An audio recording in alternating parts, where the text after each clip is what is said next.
For this lecture, we are going to describe or discuss neurophysiology, which is the neural conduction and synaptic transmission. So basically how neurons send and receive signals. First, we're going to start off with the membrane potential. Okay, the idea behind this figure here is to show you how through the use of a microelectrode, we are able to identify that the inside of a neuron, okay, is negative and more negative than the outside of the neuron. Okay, and that difference in the electrical charge between the inside and outside of a cell is known as the membrane potential. Okay, so the resting potential of a neuron is between -50 and -80 millivolts, on average about -60. But the important part here is that the inside of the neuron is more negative than the outside. Okay, so why might this be? Well, it's due to ions, which are positively charged molecules. Anions are negatively charged and cations are positively charged. Okay. Now, the items that we're going to be working with here in neurophysiology are going to be the ions of sodium, chloride, potassium, and calcium. Okay. And I gave you the structure. They're also like the Na+, so we know that sodium is positive, chloride is negative, potassium is positive, and calcium is also positive. Okay. And another one that we will be dealing with also are the negatively charged proteins, which are the anions. Remember, negatively charged, so A-, and they're found primarily within the neuron. They're also very large, so they can't pass through the membrane of the neuron. Okay, so how do these molecules get back and forth, okay, between the inside and the outside of the neuron? Well, through ion channels. Okay, which are proteins that span the membrane and allow ions to pass through.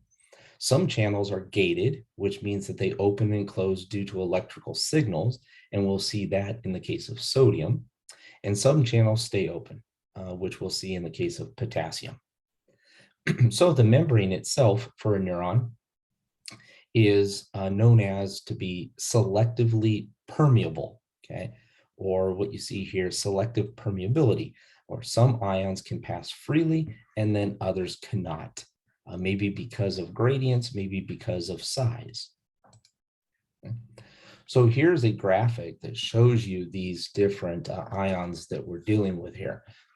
Let's go through the outside of the cell first. So you'll notice that there's many sodium on the outside, only a couple on the inside. For potassium, there's only a few on the outside and many more on the inside. For chloride, there's many on the outside, and for calcium, there's also many on the outside. But those large proteins, remember those anions, those negative ones, there's only few on the outside and there's many inside.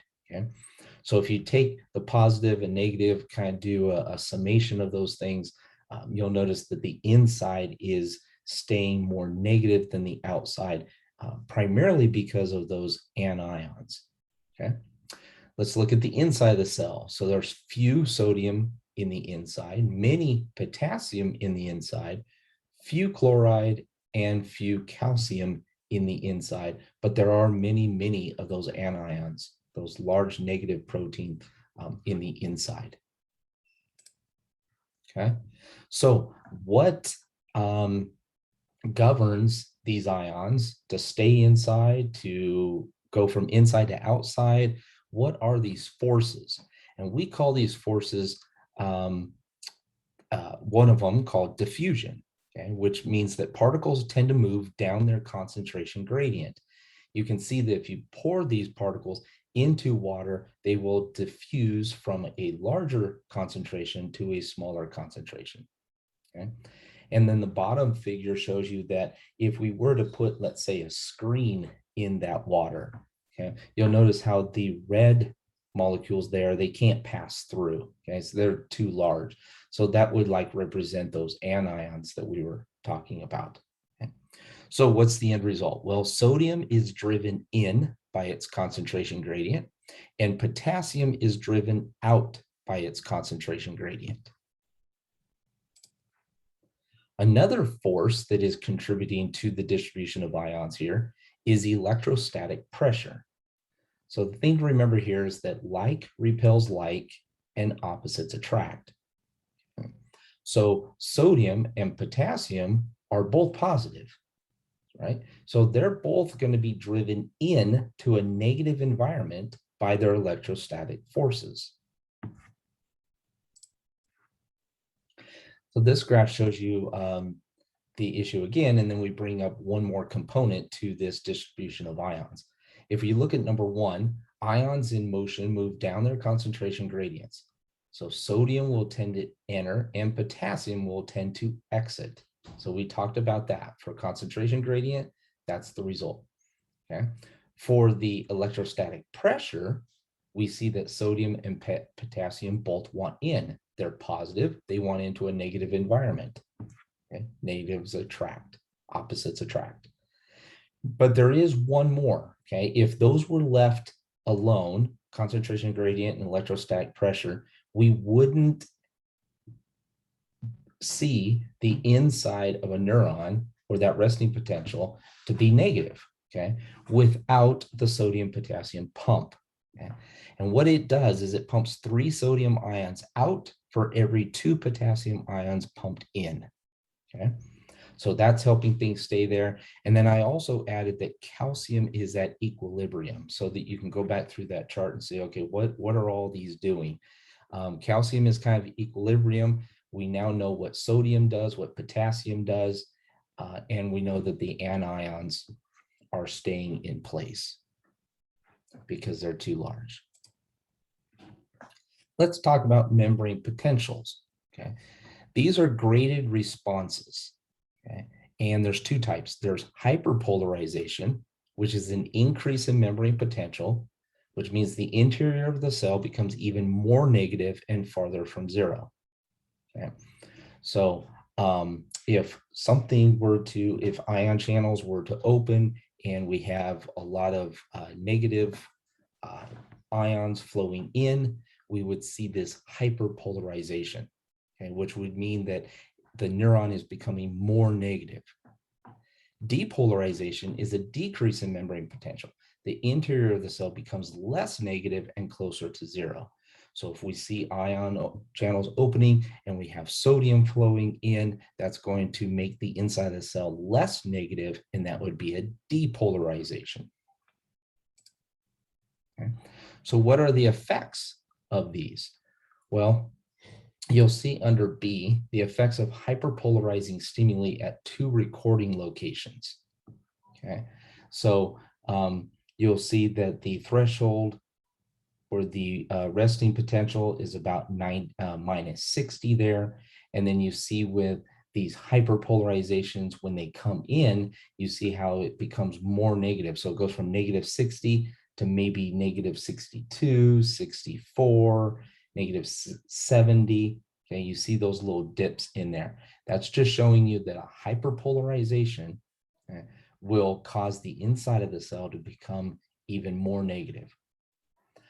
Under C, okay, now what you're looking at here is that if you have a depolarization, okay, the resting state again, negative 60, but you see it becoming less negative, maybe negative 58, maybe negative 55, okay, and then all the way up to negative 40. We'll talk about the action potential in just a little bit. The important part here is to know that if you have a depolarizing stimuli, then that means that the inside of the neuron is becoming less negative.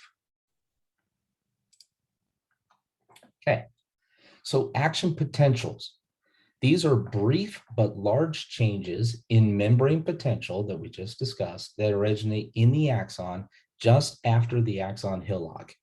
And we went over the axon hillock in our neuroanatomy session.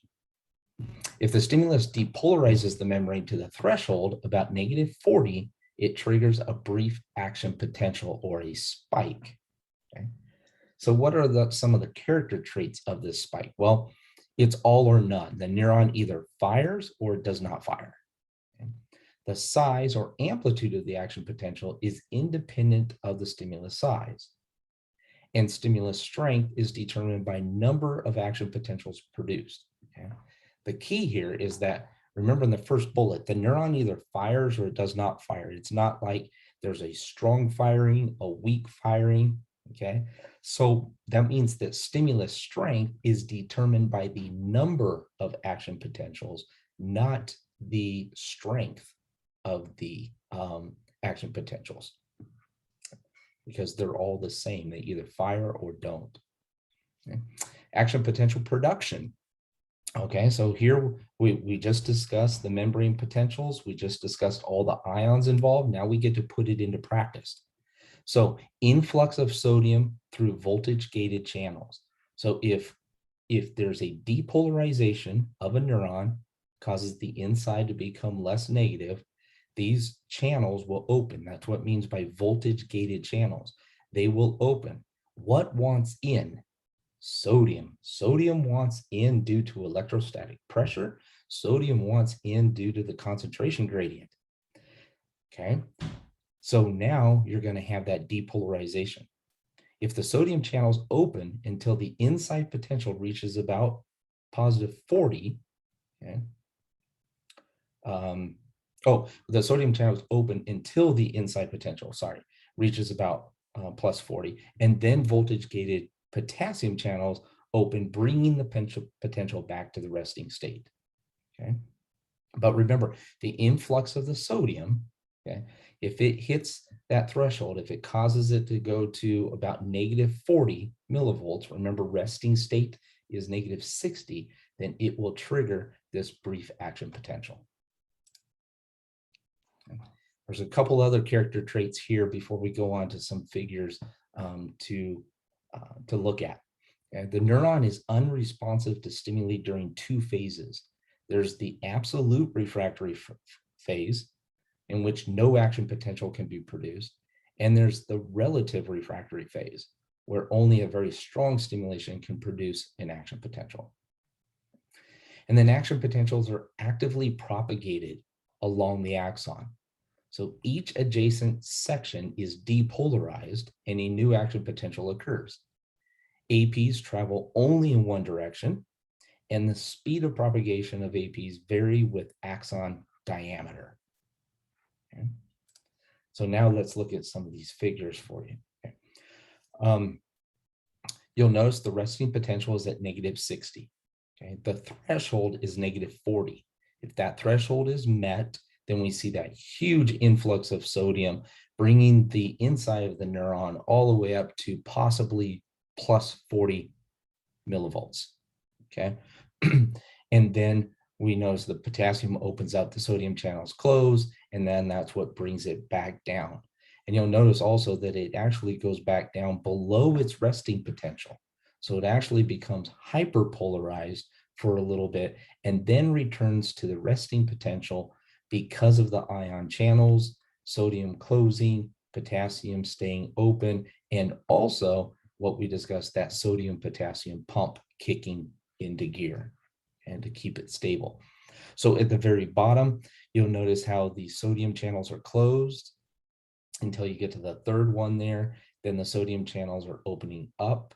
Okay, that's letting the sodium come in, and that's where you see the large influx of sodium and the positivity that it creates. Okay. And then the sodium channels closing once again and helping it bring back down. Also in this figure, you'll see the refractory periods. Okay, you'll see that absolute refractory period where an action potential is not able to occur during that time. And we mentioned this in the way of time, but you must remember that we're talking about millivolts. Okay, and so very, very small things, and we're also talking in milliseconds. Okay, so thousandths of a second that this is happening. And then you have the relative refractory period, okay, where it's going to be very, very hard for that neuron to generate another action potential. Here is a graph that shows you that propagation. Okay, the direction, remember APs only travel in one direction, and you see how they move down that axon. Okay, so they're summated right there at the axon hillock. That's where the electrode is shown here. And then you'll notice how it moves down the axon. Okay. Some other things that affect action potentials. Myelin. We talked about myelin. We talked about oligodendrocytes, and we talked about Schwann cells. And those were the cells that created this myelin, this white covering around axons. Okay. So it's a sheath of insulation around the axon formed by glial cells, which speeds conduction.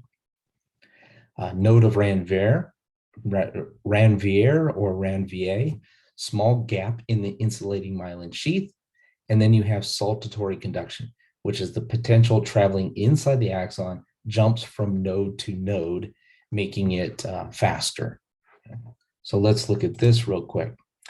On the left-hand side, you'll see continuous conduction along an unmyelinated axon. So that's everything that we've talked about so far.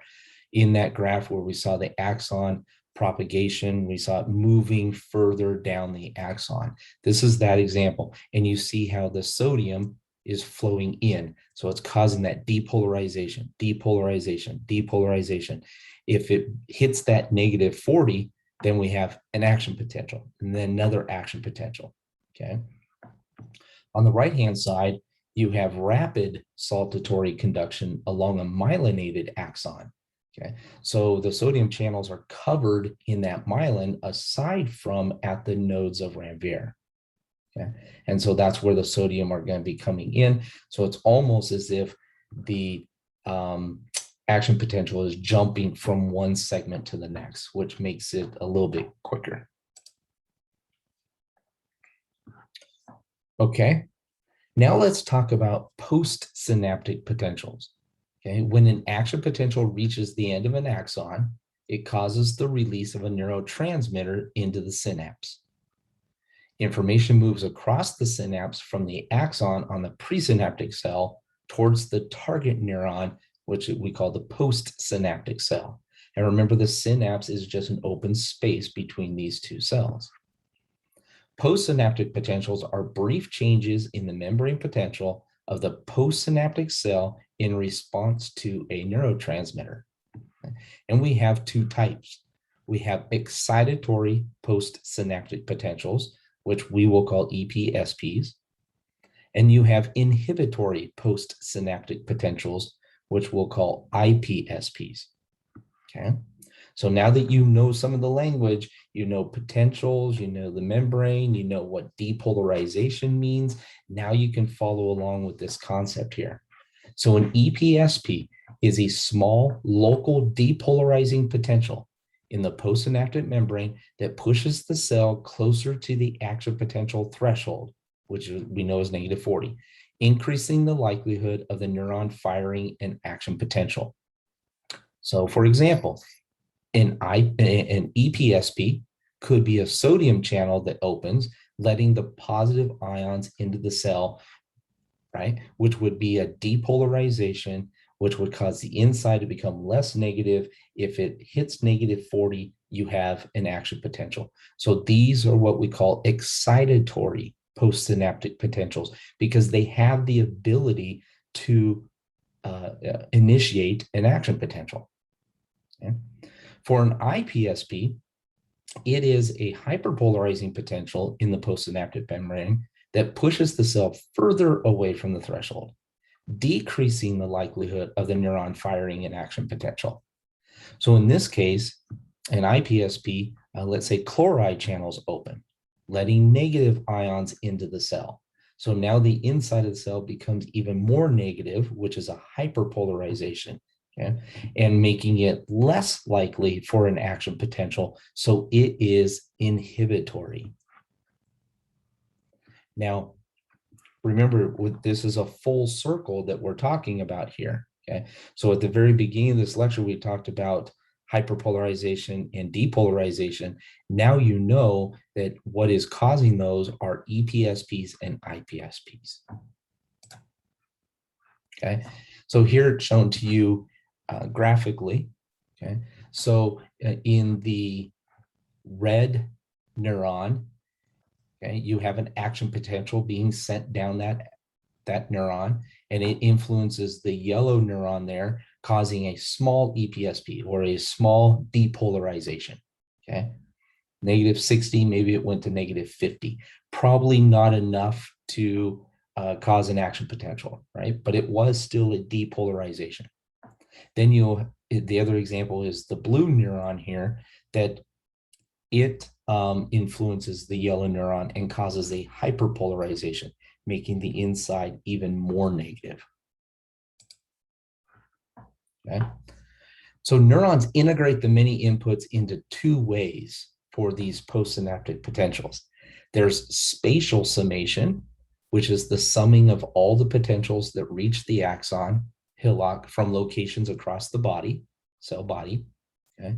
For instance, if the overall depolarization, which is the sum of the EPSPs, you can think of those as positives, and IPSPs, negatives, reaches or exceeds the threshold, an action potential is produced.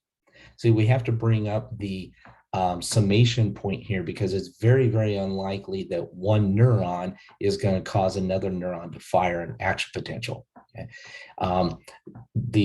Even though we show pictures that are very, very simplistic, and we show two multipolar neurons, remember, as we mentioned before, there's thousands of neurons influencing other neurons. Okay. So you might have 100 EPSPs and 50 IPSPs all on one neuron. Okay. So all of those potentials are being summated. Okay? So they're going to do it either spatially or they'll do it temporally. Okay. So temporal summation is the summing of all the potentials that reach the axon hillock based on time of arrival. The closer together in time the potentials arrive, the greater their impact and likelihood of producing an action potential. So let's look at this in a graphic. On the left-hand side, you have spatial summation. So you see how you have three neurons coming in and influencing this one neuron, okay? So you have three of these axons, influencing that one dendrite there. That might be enough. In the graph here, it's showing you that if we summate all three of those, that it went from -60 to -40, and we got an action potential. So that would be an excitatory response. Okay. On the right-hand side, temporal summation, we're looking at three EPSPs coming in, one right after the other. So not on three separate neurons, the same neuron, but three in time. Okay. And again, that might be enough as well to drive that internal negative environment from -60 to -40, also causing an action potential. Okay. So those would be EPSPs as well. Now, this is just another way of looking at it. You have the synaptic vesicles here releasing the neurotransmitter into the synapse. If those neurotransmitters attach to one of these ion channels, causing it to open, and let's say sodium flows in, then that's going to have the opportunity to create an action potential. And so that would be an EPSP. Okay. If you have the synaptic vesicles releasing a neurotransmitter into the synapse, attaching to one of these ion channels, opening that ion channel, and you have something like chloride coming in, then that would cause it to hyperpolarize, and that would be an IPSP. So hopefully you're seeing the whole picture here now of the process. Okay, so now let's look specifically at synaptic transmission. What happens once those neurotransmitters have been released into the synapse? Okay, well, there's ligands. Okay, example, neurotransmitters that fit into receptors and activate or block them. A good example here would be acetylcholine. Okay, acetylcholine is a neurotransmitter that binds to sites for acetylcholine on the receptor molecules in the postsynaptic membrane. So you have the acetylcholine in the synapse here, coming down and binding to this site in this ion channel. Okay.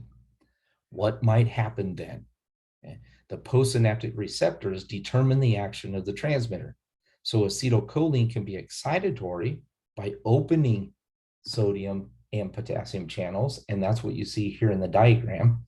It opens up and sodium flows in. Why would sodium flow in?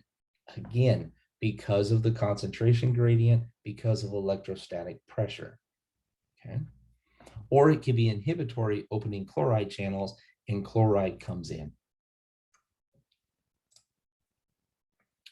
Okay. There are also multiple receptor types for a given neurotransmitter. And there are ionotropic receptors and then metabotropic receptors. Okay. Ionotropic receptors are those that we've discussed so far. Neurotransmitter binds and an associated ion channel opens or closes, causing a postsynaptic potential. Okay. And again, if sodium channels are opened, EPSP occurs. If chloride channels open, IPSP occurs. Okay. So that's what's showing here, the small little neurotransmitter fitting in like a locking key to the receptor site, and it's opening up the ion channel and sodium flowing in. But there is also another type here, and that's called the metabotropic receptors. Okay. And they're associated with signal proteins and G proteins. Okay. So when a neurotransmitter molecule binds to a metabotropic receptor, a subunit of the G protein breaks off into the neuron and either binds to an ion channel or stimulates the synthesis of a second messenger. The important thing to note here is that the effects are slower, longer lasting, more diffuse, and more varied. Okay. Also, a couple more terms that we need to discuss here. An agonist. An agonist is a chemical that fits on receptors, okay, in place of a neurotransmitter and triggers an AP. Okay. And there's a lot of different ways that agonists can work. We'll discuss that in a different lecture. So example, nicotine can mimic acetylcholine on receptors, acting like the transmitter. So this is just one example when I say chemicals that fit on receptors in place of a neurotransmitter. There are other ways for agonists to work, but the important thing to know here is that agonists are going to facilitate, agonists are going to allow more of something. Okay? So they increase the amount of neurotransmitter. On the other side of the coin, antagonists are chemicals that found receptors in place of neurotransmitter and block the excitatory action of the neurotransmitter. An example here could be curare. Okay. The important thing here is that antagonists block. They cause less of the neurotransmitter to be in the system. Okay. Other things that can happen, okay, in that synapse. One of those is reuptake. On the left-hand side, you'll see there that a transmitter is cleared from the synapse by being absorbed back into the presynaptic axon terminal, okay, by these transporters. So what happens here is that the neurons, they're self-regulatory.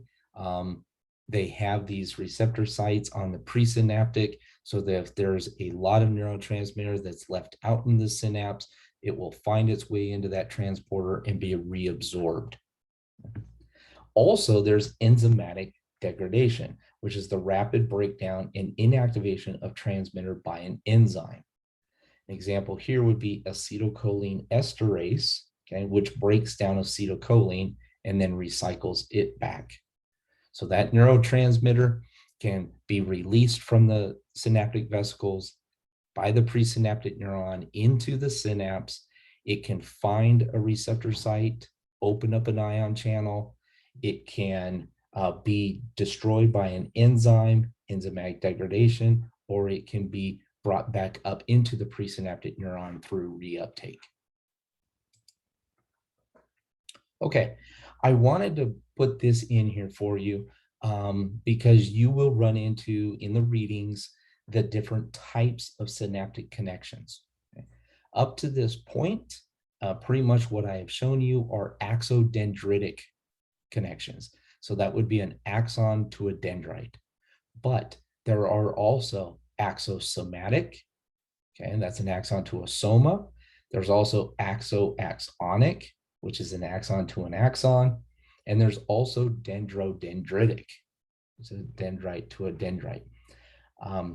So things are very complicated.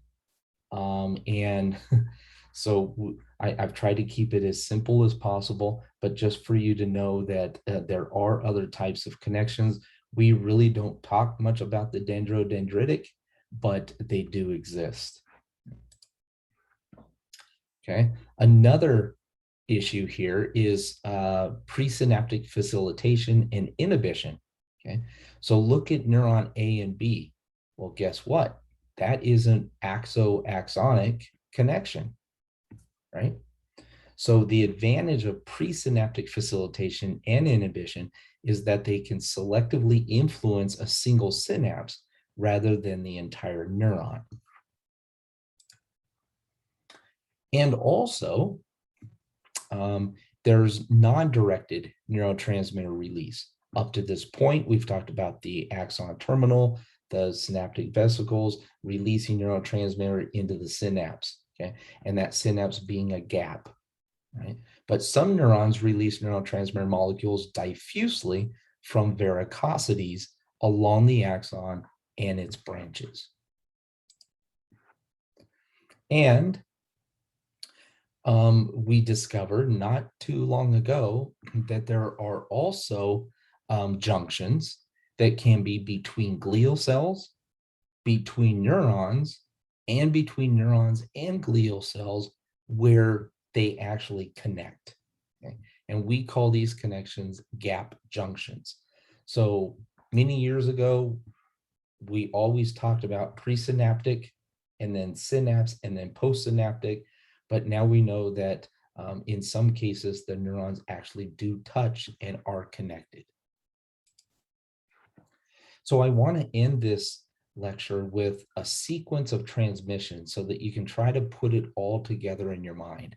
So let's look at number one, neuron A.